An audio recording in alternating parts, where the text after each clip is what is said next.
నమస్కారం. అమ్మవారి ఆశీస్సులు మనందరిపైన ఉండాలని మనస్ఫూర్తిగా కోరుకుంటున్నాను. ఏప్రిల్ 6వ తేదీన శ్రీరామనవమి రానుంది. ప్రతి ఆలయాల్లో కూడా సందడి నెలకొంది. శ్రీరామనవమి ఉత్సవాలను ప్రతి గ్రామంలో కూడా వైభవంగా జరుపుకుంటారు. తాటాకులతో పందిళ్ళు, రాములోరి కళ్యాణము, పానకము, ఇలా ఒకటేమిటి ఆ సందడి వేరుగా ఉంటుంది. శ్రీరామనవమి రోజు ఇంట్లో రామయ్య తండ్రిని, సీతమ్మ తల్లికి పూజలు చేస్తే సుఖ సంతోషాలతో పిల్లా పాపలు ఆయురారోగ్యాలతో వర్ధిల్లుతారని పండితులు చెబుతూ ఉంటారు.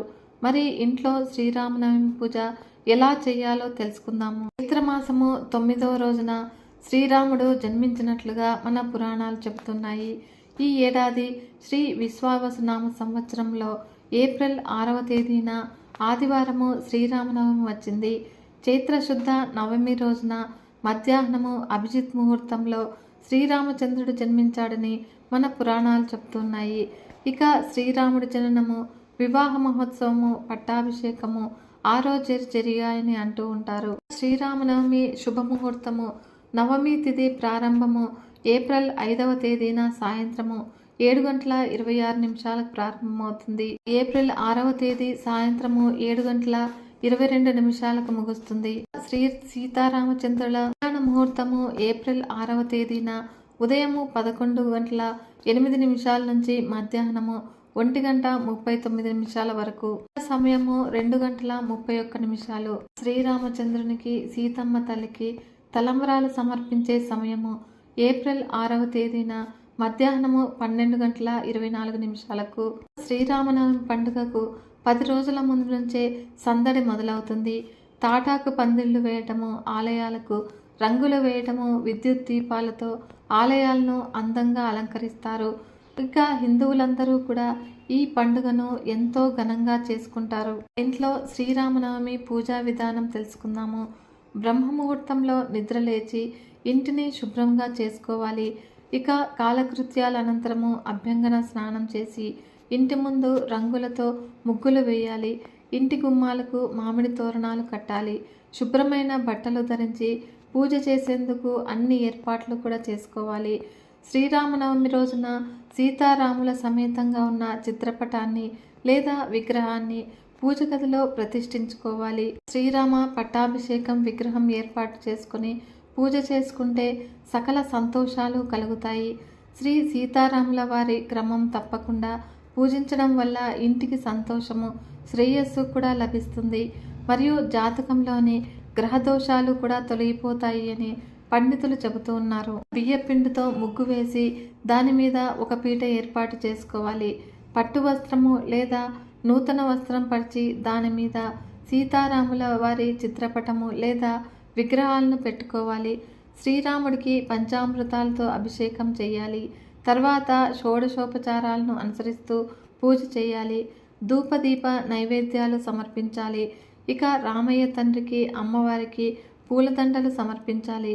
చివరిలో స్వామివారి పాదాల దగ్గర 3 సార్లు అక్షతలు వేస్తూ శ్రీ సీతారాముల కళ్యాణము రారండి అంటూ పాట పాడి హారతి ఇవ్వాలి. ఆరోగ్యాన్ని దృష్టిలో ఉంచుకుని తలంబ్రాలు పడిన తర్వాత ఆహారాన్ని తీసుకోవాలి. రామచరిత మానస్, సుందరాకాండ వంటివి పారాయణం చేస్తే శ్రీరాముని అనుగ్రహం మీకు లభిస్తుంది.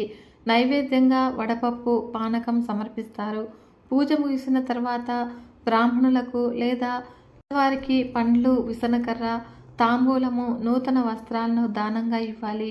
ఈ శ్రీరామనవమి రోజు రామాయణం చదువుకోవడం లేదా వినడం చేస్తే చాలా మంచి జరుగుతుంది.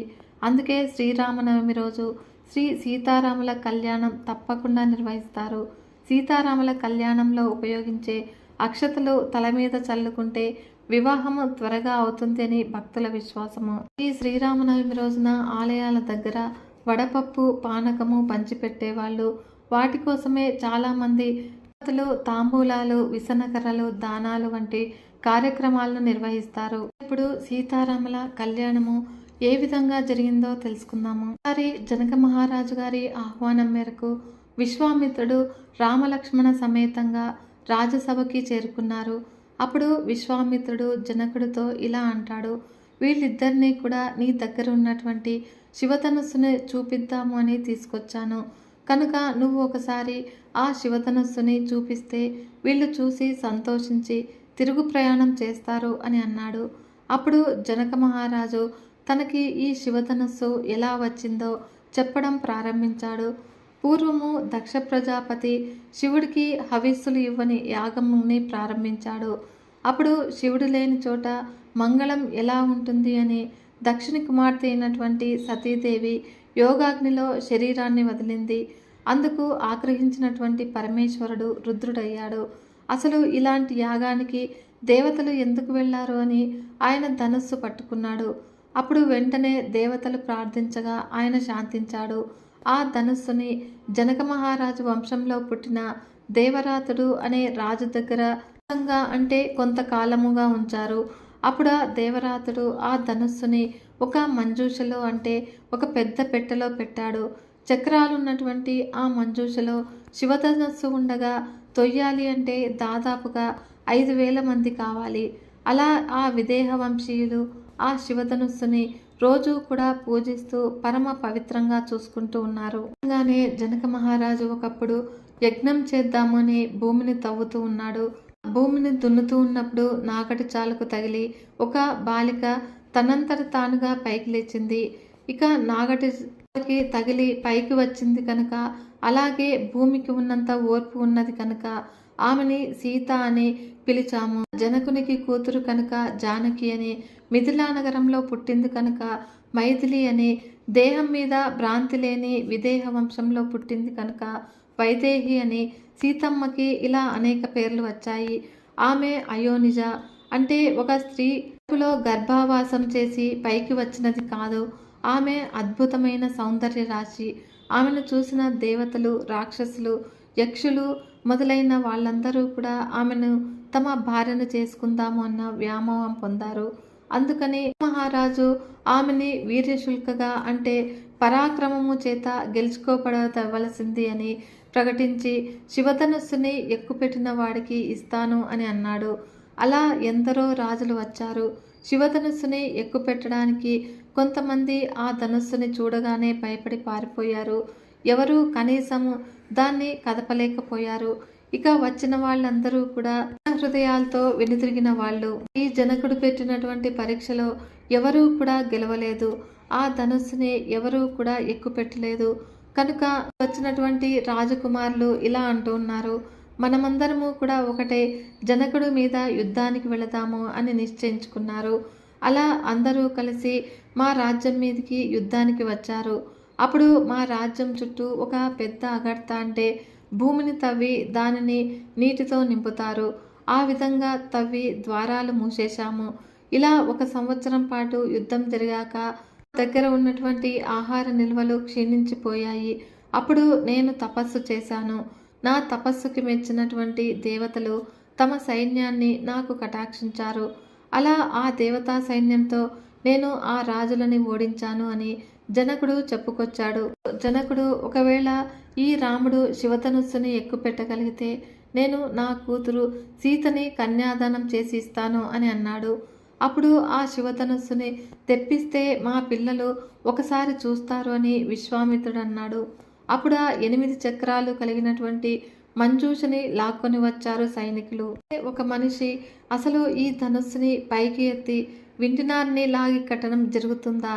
సరే ఏదో అడిగారు కాబట్టి ఆ ధనుస్సుని తీసుకొచ్చాము చూడండి అని జనకుడు అన్నాడు. అప్పుడు విశ్వామిత్రుడు ఆ ధనుస్సుని ఒకసారి చూడమని రాముడితో చెప్పాడు. అప్పుడు రాముడు ఆ మంజూషని తెరవగా అందులో పడుకున్నట్లుగా ఆ ధనుస్సు ఉంది. అయితే క్షత్రియుడైనటువంటి రాముడు ఆ ధనుస్సును చూడగానే చాలా ఉత్సాహపడి ఈ ధనుస్సు ఎంతో బాగుంది, దీన్ని ముట్టుకుంటాను, తర్వాత ఎక్కుపెడతాను అని విశ్వామిత్రుడిని అడిగాడు. అలాగే ఎక్కుపెట్టు అని అన్నాడు. రాముడు ఆ ధనుస్సుని ఎంతో తేలికగా కష్టం లేకుండా పైకెత్తి నారి కడదాము అని లాగేసరికి వంగిన ఆ ధనుస్సు మధ్యలో పడేలని గట్టి శబ్దంతో విరిగిపోయింది. అప్పుడు పిడుగులు పడే శబ్దంతో ఆ శివధనుస్సు విరిగేసరికి రాముడు, లక్ష్మణుడు, విశ్వామిత్రుడు, జనకుడు తప్ప అక్కడున్నటువంటి మిగతా వారందరూ కూడా మూర్ఛపోయారు. జనకుడు, మహానుభావ విశ్వామిత్ర, నీకు తెలుసు. అందుకే ఈ పిల్లలిద్దరినీ కూడా తీసుకొచ్చావు. రాముడు దశరథాత్మజుడు. ఈ సంఘటన అద్భుతము, ఊహించరానిది, ఎవరూ కూడా వాదించరానిది. సీతమ్మ మా వంశంలో జన్మించి తగిన భర్తని పొంది మా వంశగౌరవాన్ని నిలబెట్టింది అని అన్నాడు. ముందు కొంతమంది రాయబారులని దశరథ మహారాజు గారి దగ్గరికి పంపించి రాముడు ధనుర్భంగము చేసి సీతమ్మని వీర్యశుల్కగా గెలుచుకున్నాడు అన్న విషయము చెప్పండి అని విశ్వామిత్రుడు జనకుడితో అన్నాడు. అప్పుడు వెంటనే జనక మహారాజు కొంతమంది పరివారాన్ని అయోధ్యకి పంపగా వాళ్ళు గుర్రాల మీద అయోధ్యకి చేరుకోవడానికి 3 రోజులు పట్టింది. అక్కడికి చేరుకున్నాక మేము ఇప్పుడు వచ్చాము అని చెప్పి లోనికి వెళ్ళగా వృద్ధుడైనటువంటి దశరథుడు సింహాసనం మీద దేవేంద్రుడు కూర్చున్నట్లుగా కూర్చున్నాడు. అప్పుడు వాళ్ళు ఇదంతా కూడా చెప్పారు. మీ పెద్ద కుమారుడైనటువంటి శ్రీరామచంద్రుడు విశ్వామిత్రుడితో మిథిలా నగరానికి వచ్చి జనకుడి దగ్గర ఉన్నటువంటి శివధనుస్సుని ఎక్కుపెట్టడమే కాకుండా శివధనుర్భంగం కూడా చేశాడు. అందువలన ఆయన తన కుమార్తె అయినటువంటి సీతమ్మను నీ కుమారుడైనటువంటి రాముడికిచ్చి వివాహం చెయ్యాలి అని అనుకుంటున్నారు. కాబట్టి మీరు కూడా సమ్మతమైతే మీ కుమారులను చూసుకోవడానికి మా నగరానికి రావాల్సిందిగా జనక మహారాజు ఆహ్వానం పంపించాడు అని ఆ రాయబారులు చెప్పారు. వెంటనే దశరథుడు తన గురువులతో పురోహితులతో సమావేశమై జనకుడి ఎటువంటిది అని అడిగాడు. అప్పుడు వాళ్ళు మహానుభావ దశరథ, విదేహ వంశంలో పుట్టిన జనకుడు అంటే సామాన్యుడు కాడు. శరీరం మీద భ్రాంతి లేనివాడు, భగవంతుడిని నమ్మినవాడు, అపారమైన జ్ఞానమున్నవాడు. తప్పకుండా మనము ఆ సంబంధం చేసుకోవచ్చు అని అన్నారు. వెంటనే దశరథుడు మనం ఒక్క క్షణం కూడా వృధా చేయకుండా రేపే బయలుదేరదాము అన్నాడు. అధికారులను పిలిచి రత్నాలు, వజ్రాలు, ధనపు మూటలు పట్టుకుని ముందు బయలుదేరమంటన్నాడు. రథాలని, బలాల్ని సిద్ధం చేయమన్నాడు. పురోహితులు, మంత్రులు నాతో బయలుదేరండి అని అందరము మిథిలా నగరాన్ని చేరుకుందాము అని అన్నాడు. అలా మరుసటి రోజున అందరూ కూడా బయలుదేరారు. ఇక్ష్వాకు వంశంలో ఉన్నటువంటి ఆచారం ప్రకారము తన 3 పత్నులని కూడా దశరథుడు తీసుకువెళ్ళలేదు. దశరథ మహారాజు తన పరివారంతో ఆ మిథిలా నగరాన్ని చేరుకోగానే జనకుడు వాళ్ళని సాదరంగా ఆహ్వానించి మీరు రావడం వల్ల నేను, నా రాజ్యము పవిత్రులమయ్యాము అని లోపలికి రమ్మన్నాడు. నా కూతురైన సీతమ్మని వీర్యశుల్కగా ప్రకటించి శివధనుస్సుని ఎక్కుపెట్టిన వాడికి ఇస్తాను అని అన్నాడు. నీ కుమారుడైనటువంటి శ్రీరామచంద్రమూర్తి శివధనుర్భంగం చేశాడు. అందువలన నా కుమార్తెని నీ కుమారుడైనటువంటి రాముడికి ఇవ్వాలి అని అనుకుంటున్నాను. కావున నన్ను అనుగ్రహించి నా కుమార్తెని మీ కోడలిగా స్వీకరించు అని అన్నాడు. దశరథుడు ఇలా అన్నాడు, అయ్యయ్యో జనక, అలా అంటావేంటి? అసలు ఇచ్చేవాడు ఉంటే కదా పుచ్చుకునేవాడు ఉండేది. పదే పదే నీ కోడల్ని చేసుకో అని అంటావు. నీ కుమార్తెను నా ఇంటికి కోడలిగా ఇస్తాను అని అన్నావు. ఔదార్యం నీది, దాతవి నువ్వు, పుచ్చుకునేవాడిని నేను అని అన్నాడు. ఈ పూటకి ప్రయాణం చేసి అలసిపోయాము, రేపు మాట్లాడుకుందాము అని అన్నారు. దశరథుడితో పాటు వచ్చిన భరత శత్రుఘ్నులు రామలక్ష్మణులతో కలిశారు. ఇన్ని రోజులు కూడా విశ్వామిత్రుడితో సాగిన ప్రయాణం గురించి వాళ్ళ నలుగురు కూడా సంతోషంగా మాట్లాడుకున్నారు. దశరథుడితో పాటు వశిష్ఠుడు, కాత్యాయనుడు, జాబాలి, మార్కండేయుడు, కాశ్యపుడు, వామనుడు మొదలైన వాళ్ళు, విశ్వామిత్రుడు, శతానందుడు మరియు మిగిలిన మహర్షులందరూ కూడా ఒక చోట చేరారు. ఇక ఇంతమంది గొప్పవాళ్లతో ఆ రాత్రి మిథిలా నగరము వెలిగిపోయింది. మరుసటి రోజు ఉదయాన్నే దశరథుడు జనక మహారాజుతో ఇలా అన్నాడు, మహానుభావుడైనటువంటి విశ్వామిత్రుడి అనుమతితో నాకు ఎంతో కాలం పురోహితుడిగా ఉంటున్న మా వంశాభివృద్ధిని కోరుకునే వశిష్ఠ మహర్షి మా వంశం గురించి చెప్తారు అని అన్నారు. అయోధ్య నగరాన్ని పరిపాలించిన దశరథ మహారాజు గారి పూర్వీకుల గురించి చెప్తాను అని వశిష్ఠుడు ఇలా చెప్పడం మొదలుపెట్టాడు. మొదట బ్రహ్మగారు జన్మించారు. ఆ బ్రహ్మ నుంచి మరీచి జన్మించాడు. మరీచికి కాశ్యపుడు, ఆయనకి సూర్యుడు, సూర్యుడికి మనువు, మనువుకి ఇక్ష్వాకు, ఇక్ష్వాకుకి కుక్షి, కుక్షికి వికుక్షి, వికుక్షికి బాణుడు, బాణుడికి అనరణ్యుడు, అనరణ్యుడికి పృథువ, పృథువకి త్రిశంకువు, త్రిశంకువుకి దుందుమారుడు, దుందుమారుడికి మాంధాత, మాంధాతకి సుసంధి, సుసంధికి ధ్రువసంధి మరియు ప్రసేనజిత్కి అని 2 కుమారులు. పెద్దవాడైన ధ్రువసంధికి భరతుడు, భరతుడికి అసితుడు. ఈ అసితుడు వరకు రాజ్యపాలనం చేశారు. ఈ అసితుడు హైహయ, సహజంగా శశబింధ్వ అనే వంశాల వాళ్లతో యుద్ధంలో ఓడిపోయాడు. తర్వాత ఆయన హిమాలయ పర్వతాలకి తన 2 భార్యలతో వెళ్ళిపోయాడు. ఇంతలో ఒక భార్య గర్భం దాల్చింది. మరొక భార్యకి సంతానం కలగలేదు. ఇక వేరొక భార్యకి సంతానం కలుగుతుంది అని ఇంకొక భార్య ఆమెకి విషప్రయోగం చేసింది. అప్పుడే అక్కడికి వచ్చిన చవన మహర్షి ఒక భార్య కడుపులో ఉన్న పిండాన్ని సంహరించడానికి 2వ భార్య విషప్రయోగం చేసింది అని చెప్పారు. అలా విషప్రయోగం జరిగినా కూడా చావకుండా ఆ విషంతోనే జన్మించాడు కనుక ఆ పుట్టినవాడికి సగరుడు అని నామకరణం చేశారు. సగర చక్రవర్తి 2 భార్యలో ఒక భార్య కుమారులైన 60,000 మంది సగరులని కపిల మహర్షి భస్మం చేశారు. మరొక భార్య కుమారుడు అసమంజసుడు, అసమంజసుడికి అంశుమంతుడు, అంశుమంతుడికి దిలీపుడు, దిలీపుడికి భగీరథుడు, భగీరథుడికి కాకుత్సుడు, కాకుత్సుడికి రఘువు, రఘువీవి ప్రవృద్ధుడు. ఒకసారి ఈ ప్రవృద్ధుడు ధర్మం తప్పి ప్రవర్తిస్తే వశిష్ఠుడు ఆయన్ని శపించాడు. అప్పుడు ఆ రాజు తిరిగి వశిష్ఠుడిని శపిద్దాము అనుకుంటే ఆయన భార్య అడ్డుపడి కులగురువుని శపించవద్దు అని అంది.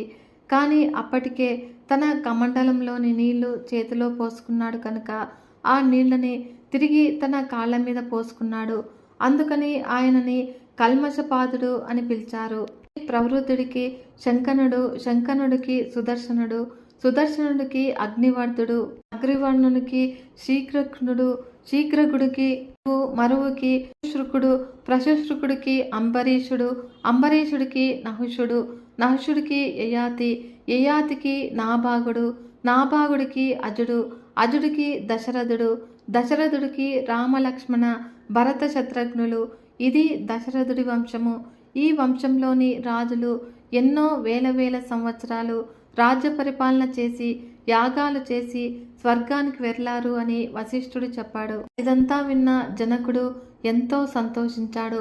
మా వంశం గురించి కూడా చెప్తాను అని జనకుడు చెప్పడం ప్రారంభించాడు. మా వంశంలో మొదటివారు నిమి చక్రవర్తి. నిమికి మిది నిర్మించినదే మిథిలా నగరము. మిదికి ఉదావసు, ఉదావసుకి నందివర్ధనుడు, నందివర్ధనుడికి సుకేతు, సుకేతుకి దేవరాతుడు, ఈ దేవరాతుడికి బృహద్రథుడు, బృహద్రథుడికి శూరుడు, మహావీరుడు అని 2 కుమారులు. మహావీరుడికి సుధృతి, సుధృతికి దృష్టకేతువు, దృష్టకేతువుకి హార్యశువుడు, హార్యశువుడికి మరుడు, మరుడికి ప్రతీంతకుడు, ప్రతీంతకుడికి కీర్తిరథుడు, కీర్తిరథుడికి దేవమీడ, దేవమీడకి విబుధుడు, విబుధుడికి మహీద్రకుడు, మహీద్రకుడికి కీర్తిరాతుడు, కీర్తిరాతుడికి మహారోముడు, మహారోముడికి స్వర్ణరోముడు, స్వర్ణరోముడికి అశ్వరోముడు, అశ్వరోముడికి జనకుడు మరియు కుశధ్వజుడు. జనకుడికి సీతమ్మ అయోనిజగా లభించింది. తర్వాత ఊర్మిళ పుట్టింది అని జనకుడు చెప్పుకున్నాడు. సాంకాశ్యం అనే నగరాన్ని పరిపాలిస్తున్నటువంటి తన తమ్ముడైన కుశధ్వజుడిని తీసుకురమ్మని జనకుడు ఆదేశించాడు. అప్పుడు కుశధ్వజుడు వచ్చాక 2 కుమార్తెలైనటువంటి సీతమ్మని, ఊర్మిళని నీ కుమారులైన రామలక్ష్మణులకు ఇచ్చి వివాహం చేయాలి అని అనుకుంటున్నాను అన్నాడు. అలాగే నా తమ్ముడి కుమార్తెలైన శృతకీర్తిని శత్రుఘ్నుడికి, మాండవిని భరతుడికి ఇచ్చి వివాహం చేయాలి అని అనుకుంటున్నాను అని జనకుడు దశరథ మహారాజుతో అన్నాడు.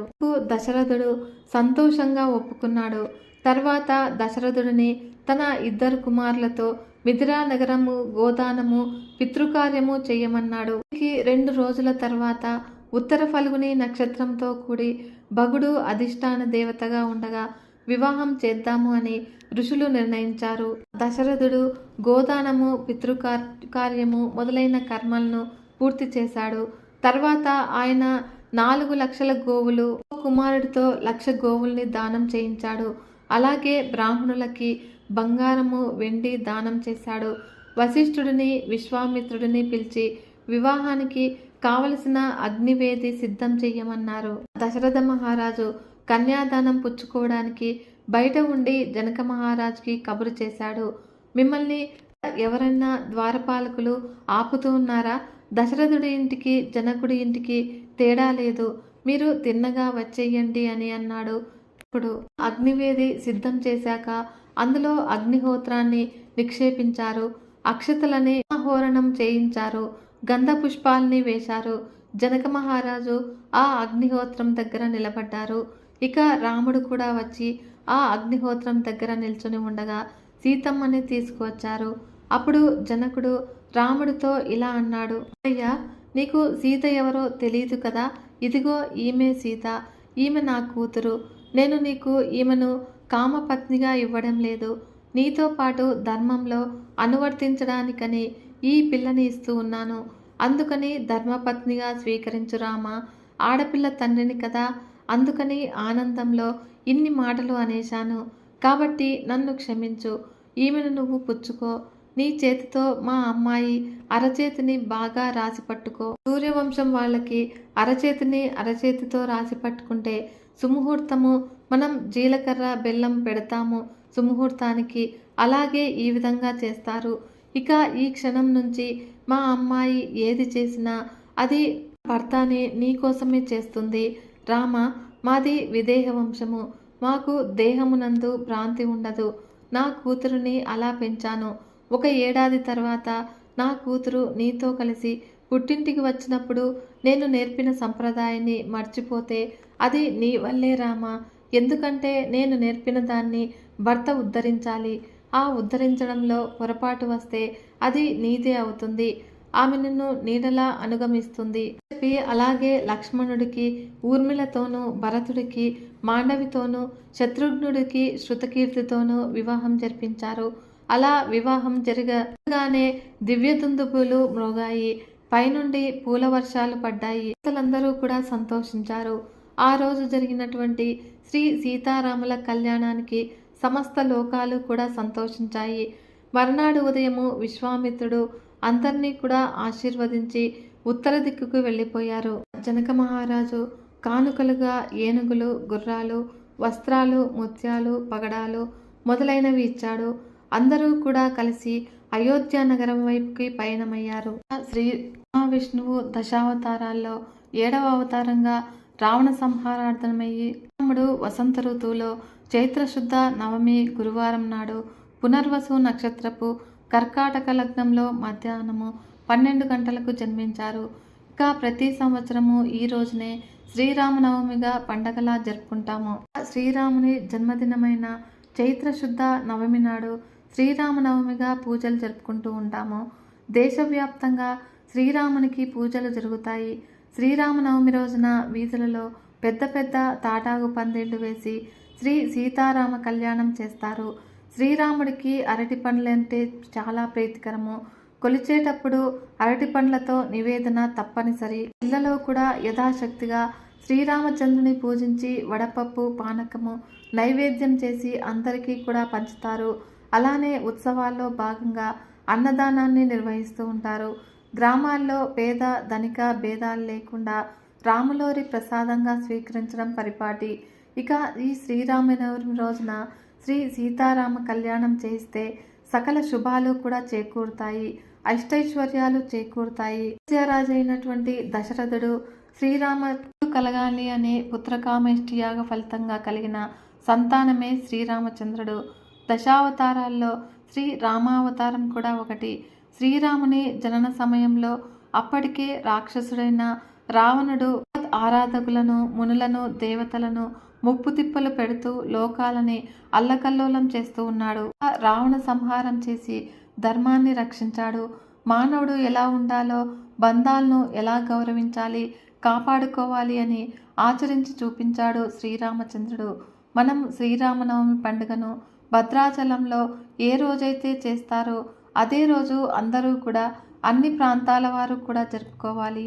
ఈ శ్రీరామనవమి రోజున ఉదయం 6 గంటలకు నిద్రలేచి తలంటు స్నానం చేసి పసుపు రంగు దుస్తులు ధరించాలి. పూజా మందిరము, ఇల్లు మొత్తము కూడా శుభ్రం చేయాలి. పూజా మందిరము గడపకు పసుపు కుంకుమ, ఇంటి ముందు రంగవల్లులతో అలంకరించుకోవాలి. ఇక పూజకు ఉపయోగించే పటములకు గంధము కుంకుమ బొట్టు పెట్టి సిద్ధంగా ఉంచాలి. సీతారామ లక్ష్మణ భరత శత్రుఘ్నులతో కూడిన పటము లేదా శ్రీరాముని ప్రతిమను గాని పూజకు ఉపయోగించుకోవచ్చును. పూజకు సన్నజాజి, తామర పువ్వులు, నైవేద్యానికి పానకము, వడపప్పు, కాయలు సిద్ధం చేసుకోవాలి. అలాగే పూజకు ముందు శ్రీరామ అష్టోత్తరము, శ్రీరామ రక్షా స్తోత్రము, శ్రీరామాష్టకము, శ్రీరామ సహస్రము, రామాయణం వంటి స్తోత్రాలతో శ్రీరాముడిని స్తుతించాలి. ఇంకా శ్రీరామ పట్టాభిషేకము అనే అధ్యాయమును పారాయణ చేయడం ద్వారా శుభ ఫలితాలు చేకూరుతాయి. ఈ రోజున శ్రీరామ దేవాలయం దర్శించుకోవడం చాలా మంచిది.